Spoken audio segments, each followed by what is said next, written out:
What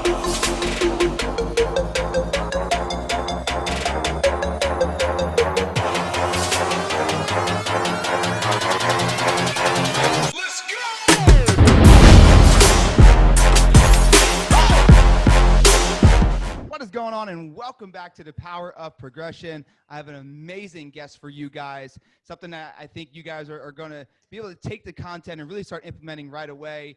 She's a new friend of mine. Her name is Ashley Hann, and she's a branding and marketing strategist, coach, best-selling author, speaker, and mission-driven entrepreneur.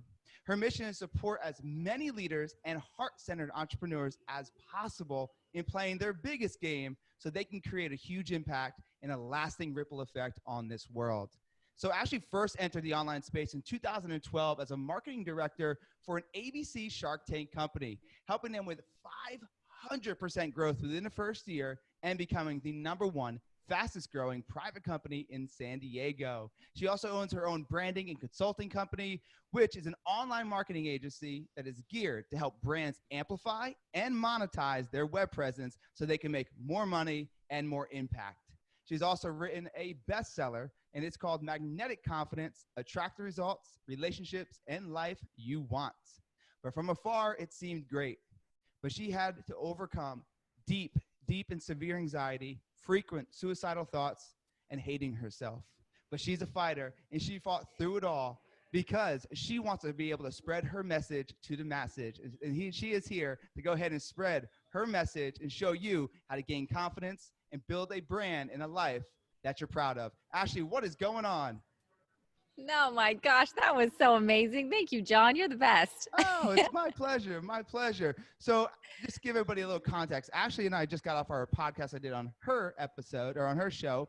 You guys got to listen to it. He's so good. Oh, thank you. And we had so much fun. And then we decided to let's just go ahead and do back to back. So we have been jamming for quite some time. But what is going on, girl? How are you? I am amazing. I love it. This is like a John and Ashley day, an extravaganza, back to back. We're just jamming out and having fun. Yes, we should go ahead and actually put together something about this, because I think we have something going here. I think we had a lot of value. I'm excited to talk to you today, Ash, because the one thing that I didn't mention, and something that you may not know that I realize, and my audience needs to know, is that you're a pretty badass rapper and singer. And I did not think that that's what you were going. I didn't know where you were going with that, but I didn't know you were going there. I saw something on Instagram where I believe you were singing, was it either Cardi B or Nicki Minaj? Which one was it? Nicki Minaj. Can you do it without the music? Are you that talented? I think so. I think I could do it. Yeah. You know what? Like, I just love on the spot random ass things. So if you're really willing to, then you could just go ahead and spit a verse for these people, man. Let them know what they're dealing with. Okay, here we go. Ready? Here we go.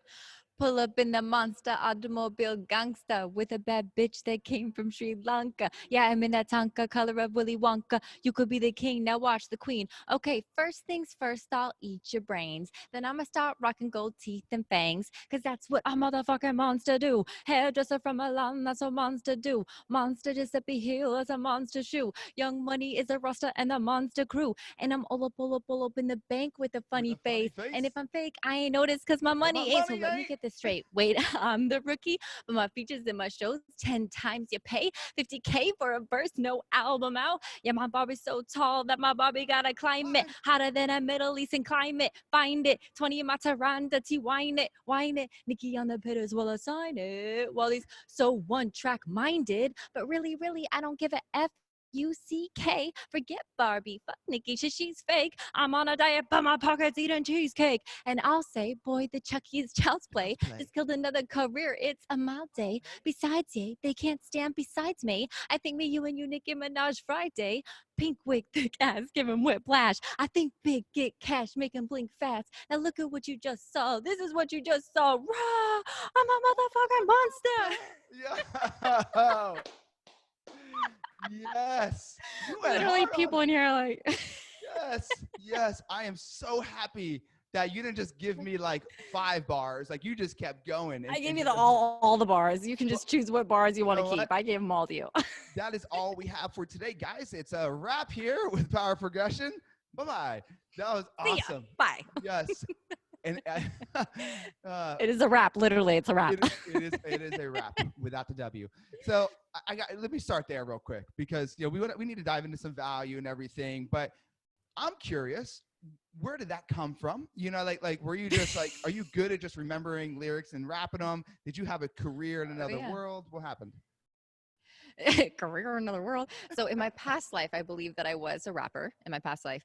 I've always had this knack for remembering lyrics. Like I could do, there's more songs. Like I could, if I, like there's songs that I haven't heard in like 7-8 years and it'll come on and my mom's like, how in tarnation do you remember all those lyrics? Well, like I remember like the Humpty Dance, Salt and Pepper, like old Salt and Pepper jams, like TLC, like, I remember them and they just stick. And then there I go. And so karaoke is like one of my favorite pastimes, by the way. That is awesome.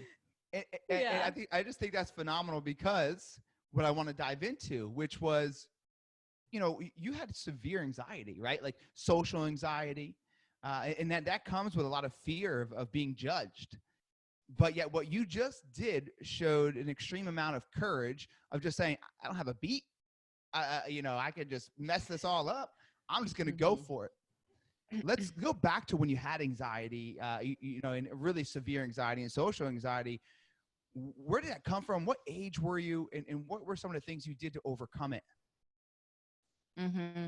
Yeah, I would have never done that. I'll tell you that. I would have never done what I just did. 100%. Totally would have, like, I would have probably had sweaty ass palms. I would have been shaking and I would have just said, John, I can't do that. Can you cut that? Like, I wouldn't even be doing a podcast. What am I saying? I would not even get on camera. So I wouldn't be here. But yeah, it really started when I was bullied in school and I was made fun of a lot. And, I ate lunch in the girls' bathroom stall. I felt very rejected. And then, so of course I would isolate myself because of that, of the experiences I had of rejection to try to avoid more rejection.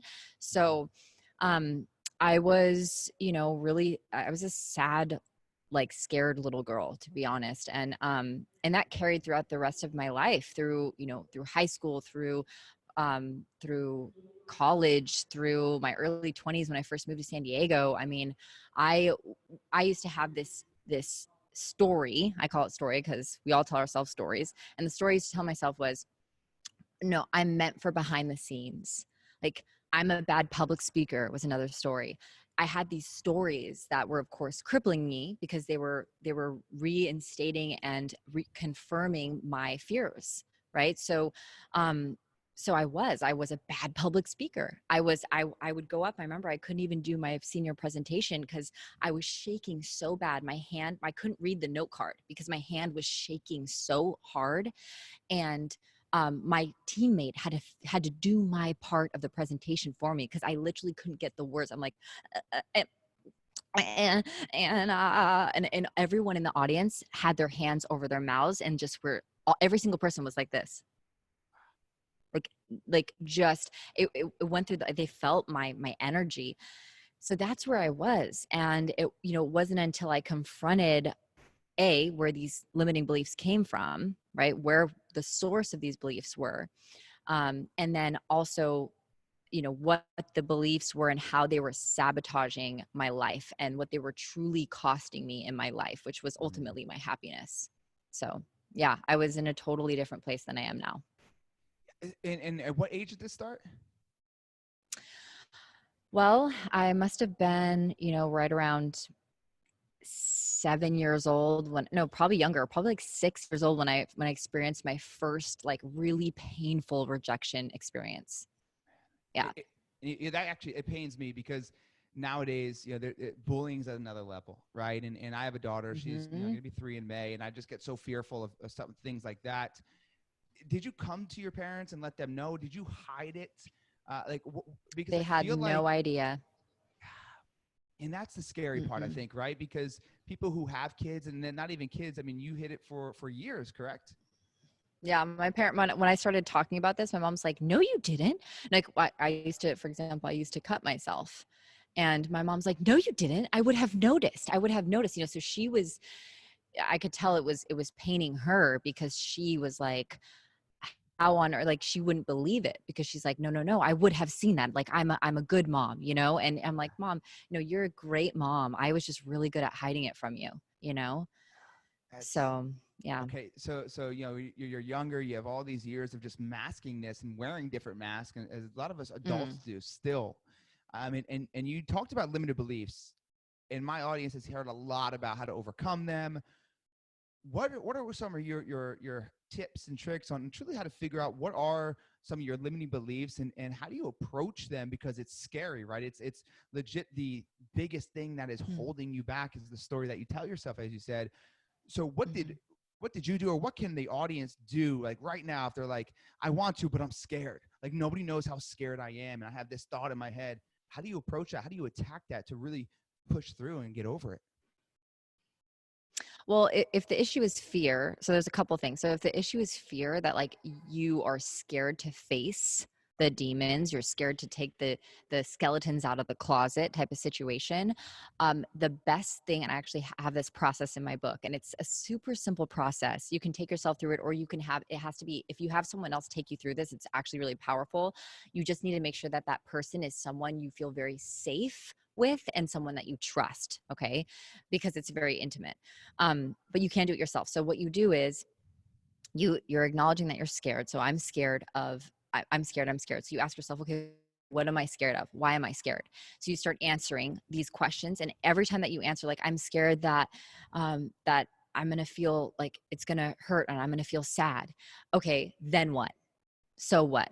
Right? So then, okay, well then I'm gonna feel sad and maybe I'll feel like I'm a terrible person. Okay, so what? So what? You keep asking yourself, so what, until you get to the deepest fear that actually exists. And typically, by the way, the first fear is more surfacey. So you start on the surface and you're peeling back layers, asking yourself, then what, so what, then what, so what, then what, so what, until you finally get to the core, until literally it typically is something ridiculous. Like at the end of the day, we kind of will either have this fear of like, I'm gonna die, something that's pretty ridiculous. Yeah. And so then when you get to that deepest fear where you literally don't feel like you can pull the onion layer back anymore, then you ask yourself, can I 100% know with 100% certainty that that's true?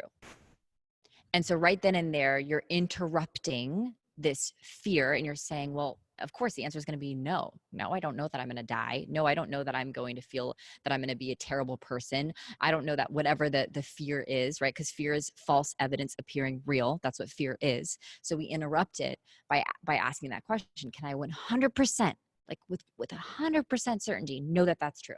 And the answer is no. So now okay, got it. Fear, done. That's over with.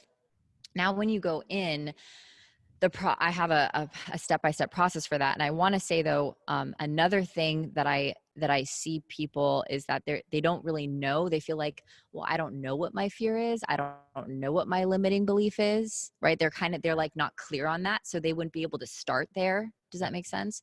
So Absolutely. for those people, the best way to start is by identifying what's showing up in your life that's not working for you. So, whatever an undesired outcome or behavior that you're exhibiting. So, it can be a behavior that you notice that you do or don't do, or it can be an outcome in your life, a specific result that you do not want, that's not working, that's like totally undesirable. So when you start there, you can reverse engineer and work your way backwards. So those are kind of like the two, I would say, if to get someone over the fear of confrontation of the limiting belief, which those people probably already know what the limiting belief is, right? Yeah. And the other people who aren't sure, that's how they would step into it.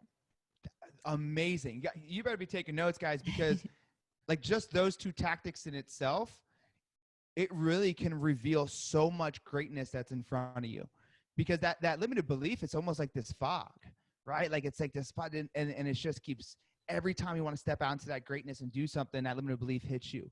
And to have it for so Hmm. many years, like Ashley was talking about, it's not like it's easy to get rid of forever. And I think that's another thing I want to touch on, because people think that, okay, I got rid of it, I'm done with fear, I'm done with confrontation, whatever it might be, but it still creeps back in. So do you still do that same pattern once you kind of faced it that first time? Do you still go down that same pattern if you're about to go ahead and do something you've never done before and that limited belief creeps its way back in? Or is there something new that you do because you already did that? So that's where the tools come in. So when you work through a limiting belief, so say for the person who reverse engineered, there's a steps that I take people through where, identifying either, if you know the limiting belief first, you can go there, or if you identify the action or the